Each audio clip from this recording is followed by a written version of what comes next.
Friends யாருக்கும் வணக்கம். Welcome to Asian tax.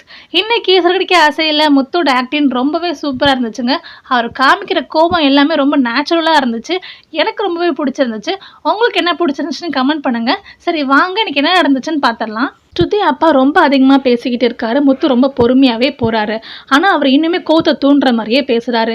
என்ன சொல்கிறாருன்னா, இந்த திருட்டில் வந்து முத்துக்கும் பங்கு இருக்குது. மீனா இதே வேலையை வச்சுட்ருக்காங்க. அந்த நகையை திருட்டு தான் முத்துக்கு காசு கொடுக்குறாங்க. அதை வச்சு அவர் குடிக்கிறாரு. முத்து சரியான பொறுக்கி இப்படிலாம் சொல்லிட்டு இருக்காரு. இது எல்லாத்துக்குமே முத்து பொறுமையாக ஆன்சர் பண்ணுறாரு. ஆனால் அவர் என்ன பண்ணிட்டாருன்னா, ரொம்ப கோவப்படுத்துகிற மாதிரி ஒரு வார்த்தை சொல்லிட்டாரு. மீனா பார்த்து அவர் கேட்குறாரு, நீ எதுக்கு பூக்கடை வச்சிருக்க? இந்த வேலை பார்க்கறதுக்கு போய் ரோட்டில் பிச்சை எடுக்க வேண்டியதானே அப்படின்னு கேட்டுட்டாரு.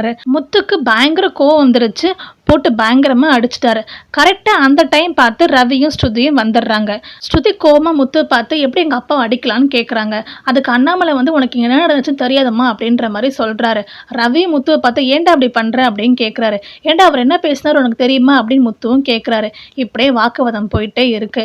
உடனே ஸ்ருதி அம்மா சொல்றாங்க, இதுக்கு தான் நான் முத்துவை வர வேண்டான்னு சொன்னேன் அப்படின்னு சொல்லிட்டு சொல்றாங்க. கூட சேர்ந்துட்டு விஜயாவும் பேசுறாங்க அண்ணாமலை கிட்ட. நான் அப்பவே சொன்னேன்ல கேட்டிங்களா? இப்போ பாருங்க இப்போ என்ன நடந்துருச்சு அப்படின்ற மாதிரி சொல்றாங்க.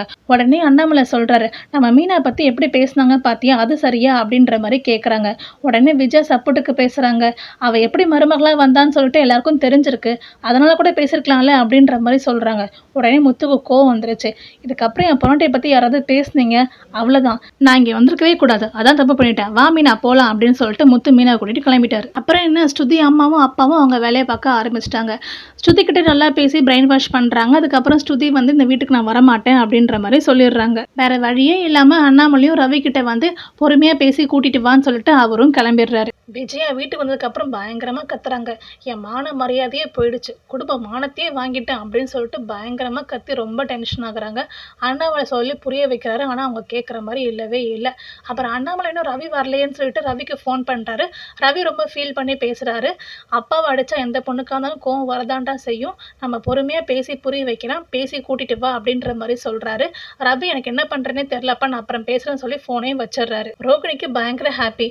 நம்ம ஒண்ணுமே பண்ணாம பெரிய பிரச்சனை நடந்துச்சு, இதுக்கப்புறம் கொஞ்ச நாளைக்கு நம்ம அப்பா பத்தி யாருமே கேட்க மாட்டாங்க, நம்ம ஜாலியா இருப்போம் சொல்லிட்டு ரொம்ப ஜாலியா இருக்காங்க. ஸ்ருதி அம்மா அப்பா நினைச்ச மாதிரியே ரவி அவங்க வீட்டுக்கு கூட்டிட்டு போயிட்டாங்க.